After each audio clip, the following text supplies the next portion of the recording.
Hello everyone, welcome back to my YouTube channel. So friends, आज हम बात करेंगे UPPSC staff nurse sister grade 2 की ज्वाइनिंग को लेकर। यहाँ पर एक न्यू अपडेट्स के साथ हम यहाँ पर आ गए हैं।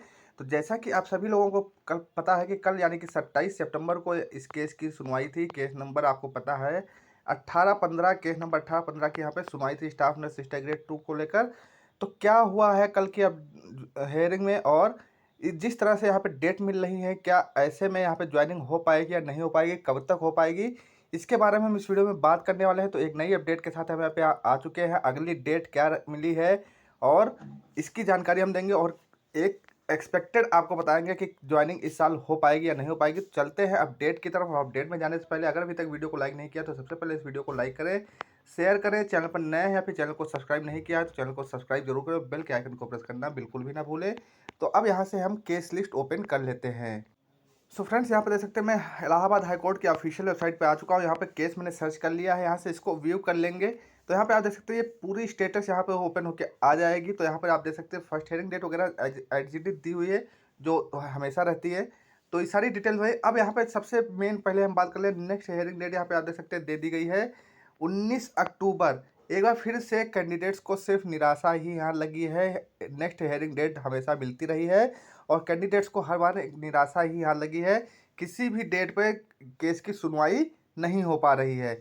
जब भी अगली डेट दी जाती है तो ये होता है कि इस बार हो सकता है क्लियर हो जाए, इस बार क्लियर हो जाए, लेकिन जब डेट आती है तो उस दिन केस की ना तो सुनवाई हो पाती सही से, अगर सुनवाई होती भी है तो थोड़ी बहुत सुनवाई देख करके अगला दिन यानी कि अगली डेट दे दी जाती है, या फिर किसी अन्य कारणवश केस की सुनवाई ही नहीं होती, जिस वजह से सिर्फ आज तक जब से केस स्टार्ट हुआ तब से डेट पर डेट ही मिलती आई हैं। और इसके अलावा कैंडिडेट्स को कुछ भी हाथ नहीं लगा है, और सिर्फ हाथ लगा तो क्या, सिर्फ डेट्स यानी कि तारीख पर तारीख। इस एक फिल्म की कहावत याद आती है, सिर्फ तारीख पे तारीख वाली कहावत याद आ रही है कि सिर्फ डेट पर डेट मिलती जा रही है और इंसाफ नहीं मिल रहा है कैंडिडेट्स को। अब यहाँ पर अभी हाल ही में, जैसा कि अभी 2-3-4 दिन पहले आपको एक नोटिफिकेशन जारी हुआ था यूपीपीएससी की तरफ से डॉक्यूमेंट्स वेरिफिकेशन के लिए। तो टोटल उसमें 250 कैंडिडेट्स को डॉक्यूमेंट्स वेरिफिकेशन के लिए बुलाया गया। अब उनके डॉक्यूमेंट्स वेरिफिकेशन के लिए बुलाया गया तो ये क्लियर हो रहा था कि एक अनुमान लगाया जा रहा था कि जो नेक्स्ट हियरिंग डेट है 27 तारीख को, इसमें सारी चीज़ें क्लियर हो जाएंगी। अब यहाँ पे ज्वाइनिंग अक्टूबर में या फिर नवंबर में ज्वाइनिंग यानी कि होने के चांस दिख रहे थे। कुछ लोगों को के अनुसार कि दिवाली तक भी हो जाएगी, कुछ लोग बता रहे थे कि नवंबर में भी हो जाएगी। लेकिन इस तरह से जिस हिसाब से डेट मिल रही है, इससे तो यही अनुमान लगाया जा सकता है कि अब अक्टूबर नवंबर दिसंबर हो सकता है अगले साल ज्वाइनिंग मिले। तो इस तरह से कहा जा सकता है कि जैसे ये अभी 19 अक्टूबर डेट दे दी गई है, तो अब यहाँ पे 22 दिन की डेट और अभी 27 तारीख इसकी हेयरिंग थी, 27 तारीख को हेयरिंग होनी थी, कल यहाँ पे हेयरिंग हुई। अब 19 तारीख अगली डेट है, तो 19 दिन इधर और 3 दिन इधर, 4, तो 19, 4, 23, 22, 23 दिन डेट आगे फिर दे दी गई है। और हर बार लगभग 1 महीने का टाइम दे दिया जाता है उसकी केस की सुनवाई के लिए, और 1 महीने में कोई प्रोसेस नहीं होता है, कोई प्रोसीजर नहीं होता है। और जब डेट आती है तो ये होता है कि अब इस बार सभी को लगता है कि इस बार हेयरिंग हो जाएगी और सारी चीज़ें सही हो जाएंगी, लेकिन नेक्स्ट जब डेट आती है तो उस डेट पे ना तो हेयरिंग होती है, ना ही उसको कायदे से सुना जाता है। हेयरिंग तो दूर की बात है, उस केस को अगर होती भी है, सुनवाई भी होती है, तो थोड़ा बहुत टाइम देके उस चीज़ पर अगली डेट दे दी जाती है। हालांकि माना जाता है कि हाँ, यूपी क्या पूरे इंडिया में केस इतने ज़्यादा हैं कि जज जो है सुनवाई नहीं कर पाते हैं, उनके पास इतना टाइम नहीं रहता कि हाँ हर एक केस की सुनवाई प्रॉपर तरीके से कर। जो पहले से केस लंबित हो उनकी सुनवाई पहले की जाती है। लेकिन ये केस भी जिस तरह से ये चल रहा है, ऐसे में कई कैंडिडेट्स ऐसे हैं जिनकी एज भी निकल जाएगी और वो अगली वैकेंसी में फॉर्म भी नहीं भर पाएंगे इस वजह से। तो इस वजह से इस केस की सुनवाई बहुत ज़रूरी है, क्योंकि भविष्य को देखते हुए इस केस की सुनवाई की जानी चाहिए। बहुत सारे ऐसे कैंडिडेट्स होंगे जिनकी एज लिमिट जो है ख़त्म हो रही होगी अन्य वैकेंसीज़ के लिए, तो वो तो इसी वैकेंसी के लिए सारे बैठे। अगर ये भर्ती जल्द से जल्द होती है तो बहुत अच्छा है, और नहीं होती है तो ऐसे में उनकी डेट ऑफ बर्थ जो है वो निकल जाएगी वैकेंसी के अकॉर्डिंग, तो वो अगली वैकेंसी में अप्लाई भी नहीं कर पाएंगे। तो उन कैंडिडेट्स के साथ क्या न्याय कर पाएंगे ये लोग, ऐसा यहाँ पे सोचना चाहिए। तो उनके साथ भी न्याय, या तो फिर उनकी डेट बढ़ाई जाए कि हाँ नहीं, आप अगली वैकेंसी के लिए एलिजिबल रहेंगे अगर ये वैकेंसी लेट होती है या कैंसिल होती है, जो भी होता है। हालांकि कैंसिल नहीं होगी, आज नहीं तो कल इसकी ज्वाइनिंग होनी ही होनी है। कब होगी ये क्लियर अब नहीं कहा जा सकता, जिस हिसाब से तारीख मिल रही है, डेट पे डेट मिलती जा रही है। हर बार एक नई डेट ही कैंडिडेट्स को मिल जा रही है। आप देख सकते हैं इसकी कल सुनवाई हुई और इसकी सुनवाई इस बार यहाँ पे फिर जज भी बदल गए। आप सभी लोग देख सकते हैं यहाँ पे नीरज तिवारी जी ने यहाँ पर इस केस की सुनवाई कल होनी थी। आप देख सकते हैं यहाँ पे दिया है अनलिस्टेड, लिस्ट 1 में रखा गया था केस।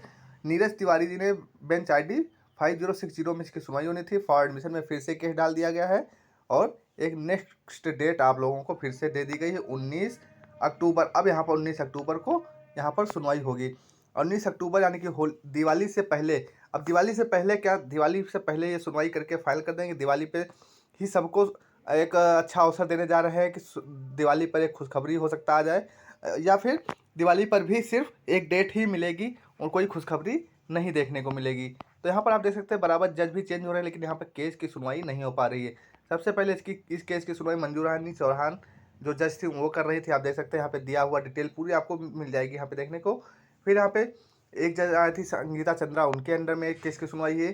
फिर आशुतोष श्रीवास्तव जी यहाँ पे आप देख सकते हैं इन्होंने सुनवाई की। फिर राजेश सिंह चौहान जी के अंडर में आया। फिर अब नीरज तिवारी जी के अंडर में फिर से यहाँ पे आ चुका है।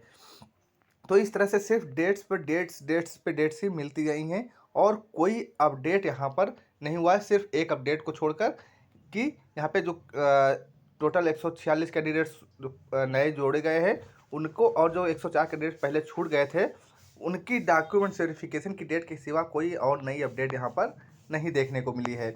इस तरह से यहाँ पर सिर्फ डेट। अब यहाँ पे व्यू ऑर्डर में देखें तो अभी कल की डेट का ऑर्डर यहाँ पे नहीं आया है। लास्ट ऑर्डर यहाँ पे 15/9 का ही दिखा रहा है, जो 15/9 को हुआ था। फिर 27/9 डेट मिल गई थी।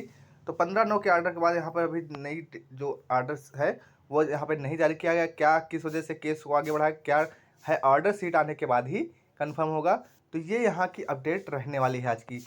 तो इस तरह से जितने भी कैंडिडेट्स हैं उनके साथ एक तरह से बहुत ही बड़ा अन्याय होता जा रहा है। कैंडिडेट्स ये उम्मीद लगाए थे कि हाँ दिवाली से पहले एक खुशखबरी मिल जाएगी, दिवाली से पहले ज्वाइनिंग का प्रोसेस स्टार्ट हो जाएगा तो बहुत अच्छा रहेगा। लेकिन इस तरह से जैसे डेट मिली है उस हिसाब से तो बिल्कुल भी नहीं लगता है कि अक्टूबर में आप लोगों को ज्वाइनिंग मिलेगी। अब भगवान करेंगे, अच्छा अगर भगवान चाहेंगे तो अच्छा ही होगा 19 अक्टूबर को। लेकिन जिस हिसाब से डेट मिल रही है उस हिसाब से तो अनुमान नहीं लगाया जा सकता है कि अच्छा होगा।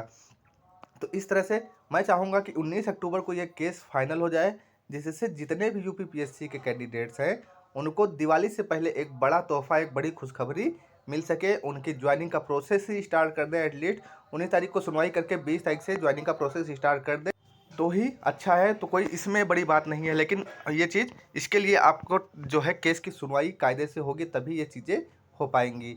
तो फ्रेंड्स इस वीडियो में सिर्फ इतना ही।